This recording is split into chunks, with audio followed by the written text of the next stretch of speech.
I think sapat na yung current level ng proposed budget ng OVP. Nakapag-operate na nga ang ibang mga OVPs in previous administrations sa ganyang level lang.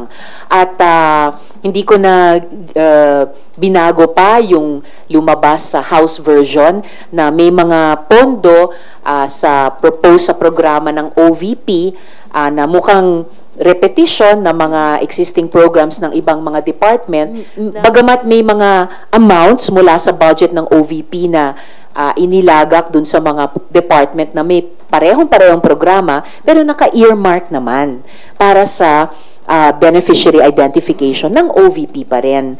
Pero tingin ko importante na yung 10 million pesos para sa sariling akdang libro na i-distribute, talagang mahirap makahanap ng justification na proper iyon. So, susubukan ko talaga na suportahan yung current level ng OVP budget. I don't think kailangan pang baguhin iyan. As of today, I would vote against adding to the OVP budget for the reasons I stated. Unless meron talagang super duper good reason na makumbinsi pa naman ako.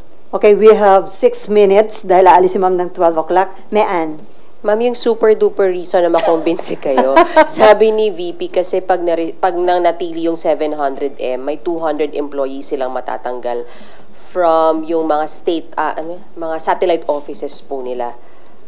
So yun yung hindi mapopondohan, ma'am. I think that was just last week, siya dito pa-interview.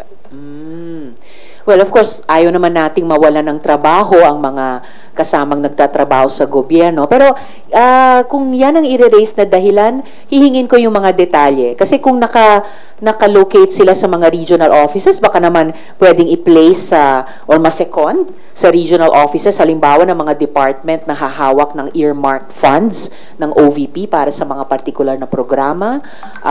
Baka naman yung ibang mga staff dun sa regional offices ng OVP ay seconded na rin sa kanya. Malay natin mula sa regional offices ng mga national government agencies or mula sa mga LGUs, hindi ko po alam. So, itatanong ko po yung detalye nung ganyang dahilan at titimbangin ko kung sa huli magiging super duper good reason pala siya.